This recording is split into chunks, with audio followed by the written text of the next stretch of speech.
narcissism and grandiosity. How does this work? So I don't want to call, everyone a narcissist, right? Like, it's out there. If you're super narcissistic, you might have a disorder, but it's just like 1% of society has narcissistic disorder.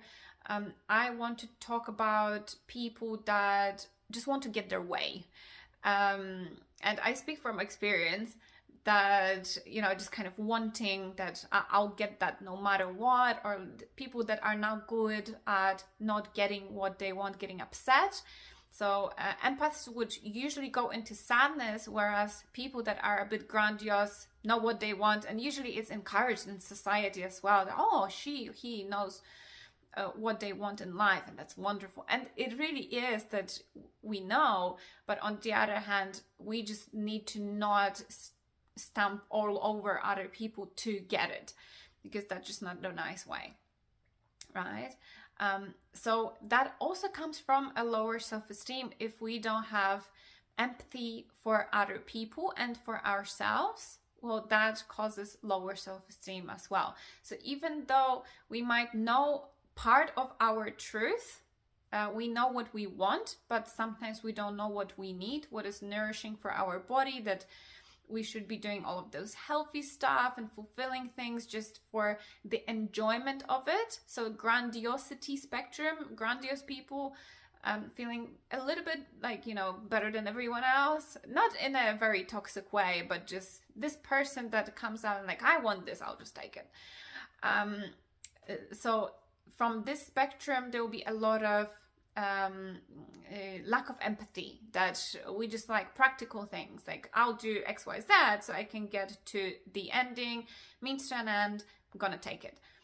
So we don't enjoy life as much sometimes, that we forget the nourishing thing, what we need, what our body needs, and it's telling us. We know what we objectively want in life, money-wise, etc., but not emotion-wise very often.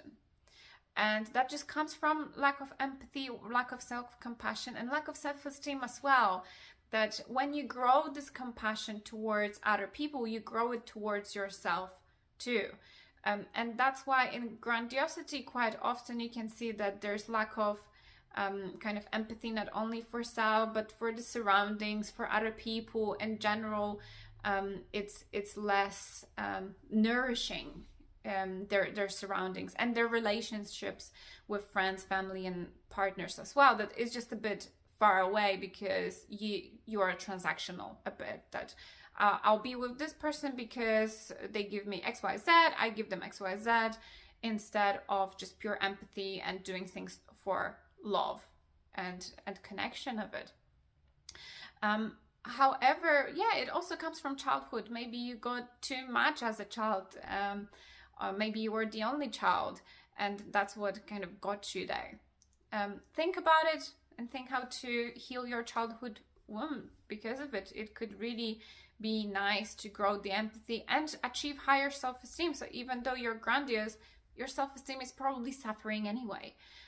Which seems strange. However, grandiosity is like, well, I'm better than everyone else because whatever, and I don't care type of a thing. Whereas true self-esteem comes from self-understanding and living your truth, and coming from love perspective towards self and others.